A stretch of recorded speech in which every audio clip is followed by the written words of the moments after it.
मेहमान हमारे साथ जुड़े हुए हैं, परिचय आपका करा देते हैं। नितिन त्यागी जी हैं, प्रवक्ता आम आदमी से। निरंजन पोद्दार, राजनीतिक विश्लेषक हमारे साथ हैं। निरंजन पोद्दार जी,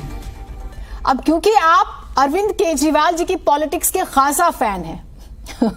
और मैं इस चीज का जिक्र करूंगी क्योंकि आप अक्सर तारीफ करते हैं और दिल्ली बीजेपी को क्या हो जाता है आप इस बात को भी लेकर चिंतित रहते हैं। अब आप देखिए, सुप्रीम कोर्ट भी चले गए,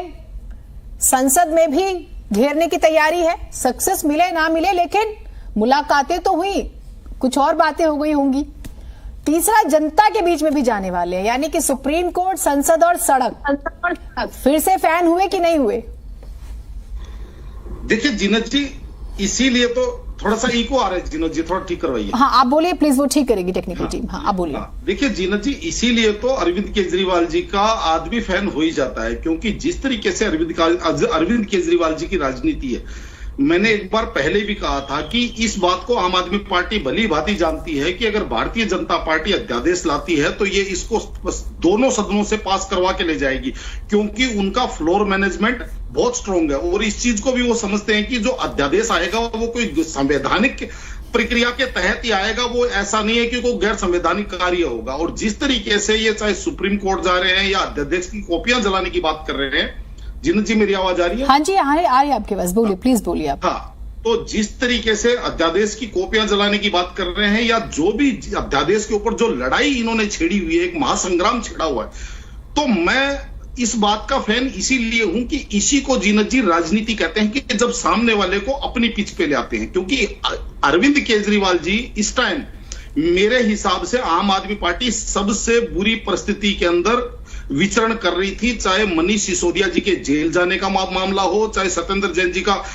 जेल का मामला हो, चाहे ये जो सबसे बड़ा मामला जो जिसको अभी वो राजमहल कहा जा रहा है, शीश महल कहा जा रहा है, चाहे सबसे बड़ा वो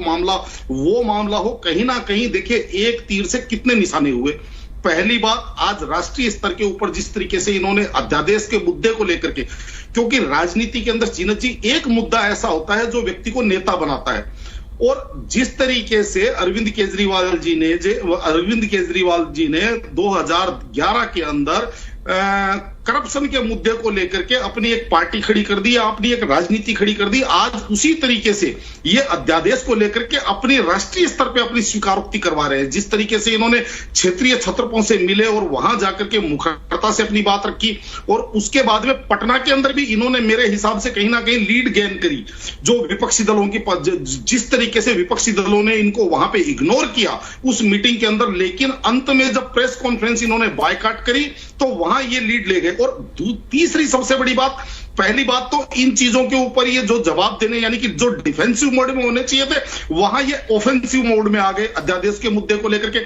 और सबसे बड़ी बात जीनत जी, इसके अंदर देखिए आपको मैं बताऊं, राजनीति का एक ही उसूल है, खर्चा या चर्चा। तो आज जिस तरीके से अध्यादेश को लेकर के आम आदमी पार्टी चर्चा बटोर रही है, तो राजनीति का मेरे हिसाब से अपना पूरा फलसफा तैयार कर रही है। रही बात अध्यादेश की जीनत जी, देखिए अध्यादेश क्या है, मैं आपको एक चीज बता दूं, आम आदमी पार्टी भी भली भांति जानती है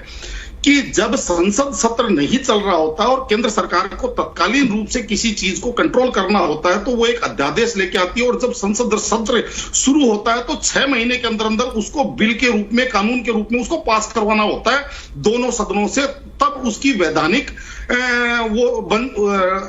एग्जिस्टिंग बन जाती है। और इनको यह भी पता है कि ये अध्यादेश कोई केंद्र सरकार ने कोई पहला अध्यादेश, यानी कि नरेंद्र मोदी जी कोई पहला अध्यादेश नहीं लेके आ रहे हैं। इससे पहले जिस तरीके से SC/ST एट्रोसिटी एक्ट के अंदर सुप्रीम कोर्ट का डिसीजन आया था और तत्काल केंद्र सरकार ने उसके ऊपर अपना एक अध्यादेश लेकर के आए और उसके अंदर उन्होंने परिवर्तन किया। उससे पहले चाहे कांग्रेस के शासन के अंदर साबानो केस मान लीजिए या और बहुत सारे ऐसे केसेस हैं जहां पे अध्यादेश आए हैं। तो ये आम आदमी पार्टी के जो विधि विशेषज्ञ हैं वो भी इस बात को जानते हैं कि इसको अगर ये सुप्रीम कोर्ट में भी चैलेंज करते हैं तो सुप्रीम कोर्ट का काम कौन सा कानून बनेगा या नहीं बनेगा इस चीज के बारे में, यानी कि विधायिका के अंदर सुप्रीम कोर्ट दखलंदाजी नहीं कर सकता। सुप्रीम कोर्ट का कानून केवल कानून की व्याख्या करना या जो जनता के पब्लिक ग्रीवेंस के अंदर कोई मामला अगर खिलाफ जाता है तो सुप्रीम कोर्ट वहां पे अपना डिसीजन या वहां पे अपना एक वर्डिक्ट दे सकता है। शॉर्ट में एक चीज बताइएगा, संसद में थोड़ा कमजोर पड़ सकते हैं, सुप्रीम कोर्ट में मामला लटक सकता है, लेकिन जनता के बीच में जो मैसेज देना था दिल्ली सरकार या आम आदमी पार्टी, आप ये मानते हैं कि उसमें सक्सेसफुल हो गई है, हाँ या ना?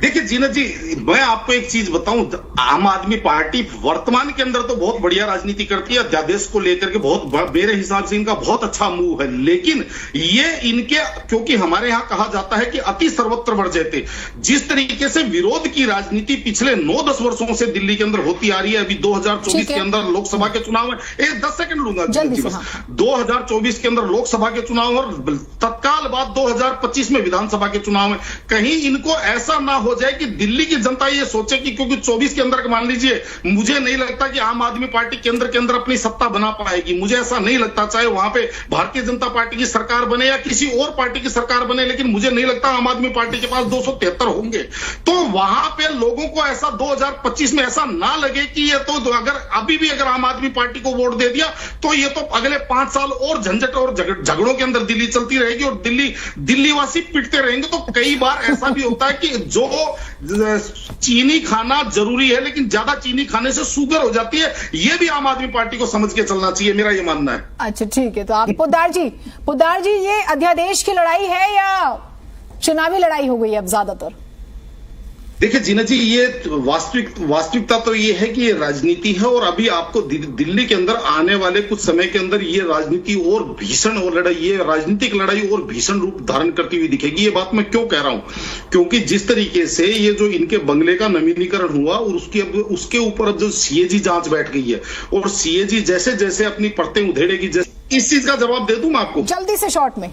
हाँ देखिए, ऐसा है जीनत जी, आप बंगले का नवीनीकरण कराते, फिर आप 9 करोड़ 99 लाख रुपए का बिल क्यों बना रहे थे? आपने सीधा 52 करोड़ रुपए क्यों नहीं पास करवा लिए? सर जो सिस्टम है उस सिस्टम के हिसाब से चल करके।